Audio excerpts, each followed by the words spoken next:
Makaiser Reynolds from Sexton High in Lansing, and Blake Treadwell. Mark D'Antonio, the head coach, is his godfather. You come here as a freshman, you don't know which way is right and left on the football field. So it's amazing how being here for 5 years now, growing with my brothers, my seniors, finally be able to do something very special your senior year. It's a truly humbling experience. We added a 10th coach, so Coach Treadwell comes back as a 10th coach. He's got his 4 years here, 3 years with me, so he's very familiar with Michigan State. This is actually his 3rd time on staff here. Probably the earliest memories would be from the time he was barely able to walk.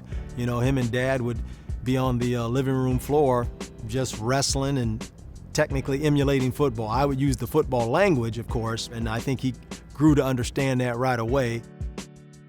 The earliest memory I have for football was probably back in 1996 or 1997 when I was 6 or 7 years old, and my dad was coaching at Stanford, and we played Michigan State in the Sun Bowl in El Paso, Texas.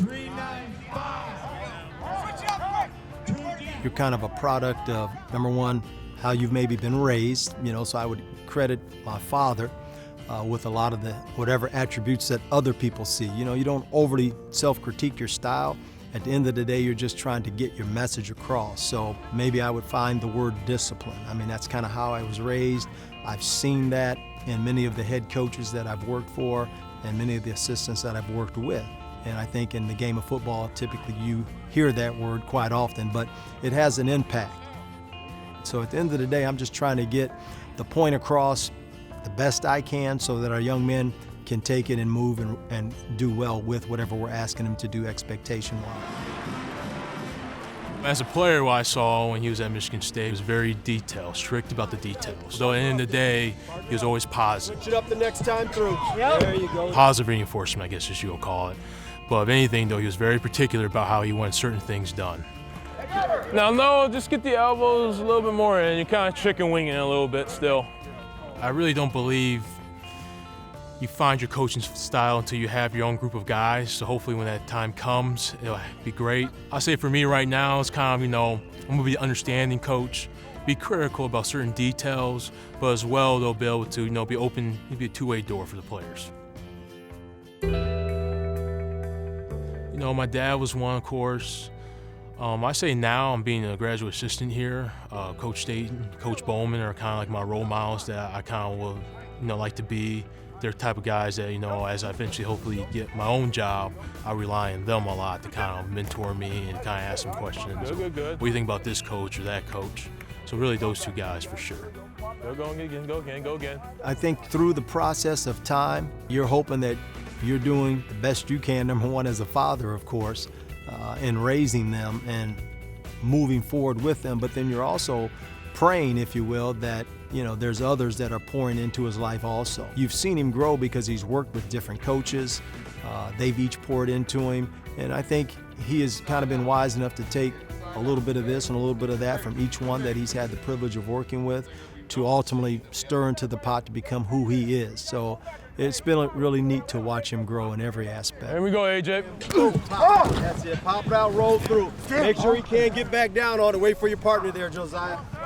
Wait for you. When I had that privilege to return to the Spartan family, knowing that he was already here, then I knew that would be something very unique. Now you can enjoy, if you will, not only time spent at the office, brainstorming, having fun together and having your chalk talks, even when we're at home, because it's like a hobby for us, we're able to do that there as well. So it's been really fun. It was a little weird when you were staying on my couch for the first couple of nights, to be honest with you, but all fun and games though. It's not really changed, his relationship. It's just more of my role is different now. I'm not that player, I'm not that kid. I'm kind of working with him. Me and him trying to beat each other, who gets first in the office to go and work out now. So stuff like that maybe has changed. I think if anything though, we both have an understanding, how we both work. And as well, I'm not afraid to ask him a question. There's no dumb question to ask. I'm gonna ask him a question. He'll tell me his full honest opinion and as well help me keep growing, becoming a better coach. To a certain degree, I don't know that you could have scripted it any better to watch your son chase his dream, if you will, and then have an opportunity through Coach D'Antonio and Michigan State University to come here to pursue his dream become a part of the Spartan Nation, have the humbleness to just keep his head down and work hard, but then be able to actually contribute, as a part of the program at his position. He's been coached by great coaches, along the way that have all poured into him. And then to sum it all up, to be a captain his senior year, to walk out on the field as the captain of the Rose Bowl team with his other teammates, it's been, couldn't have been scripted any better. So the word awesome comes to mind. It's been really a really neat journey to watch unfold. I guess I'm more excited now of kind of seeing us working together, kind of going through that grind in that season, the ups and downs. And at the end of the day, whatever happens, we both got each other's back. When it comes to football, it's all from top down. So we're simply thankful that we have an opportunity to assist Coach D'Antonio in his vision for our program. So everything that he specifically lays out as a foundation and an expectation for the team, then it's our job as father and son, because we're a part of that, working towards, making sure that we do the best we can with the young men that we're privileged to work with to help Coach D'Antonio, his big vision for our football program, move forward and in the direction he wants it to.